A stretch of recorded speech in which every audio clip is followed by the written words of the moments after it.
As Texans took to the polls over the past 2 years, some civil rights groups say they were voting under legislative maps that weren't fair.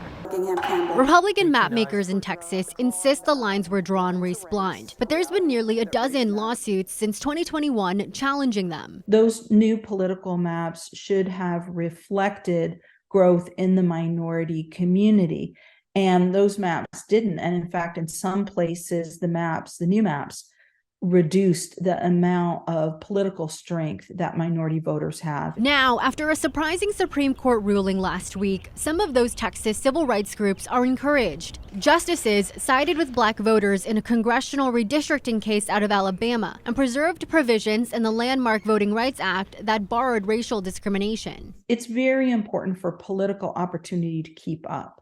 And in places in the state where Latinos and Anglos tend to prefer different candidates, the only way for Latinos to be able to elect their candidate of choice is when the political maps respect Latino neighborhoods and don't cut them up. Voting rights advocates point to how Texas gained 2 new congressional districts due to the explosive growth driven by people of color. Yet those new districts were drawn majority white. Texas is also being challenged over its state legislative maps and Board of Education maps.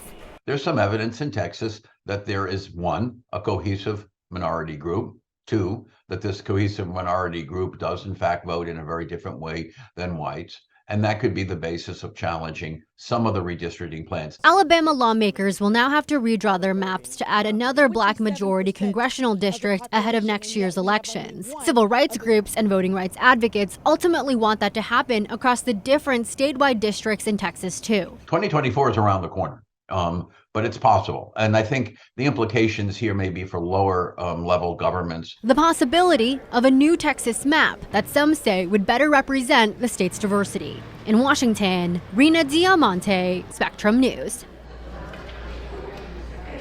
Thanks for watching our YouTube channel. For more refreshing stories about your community, click the subscribe button over here.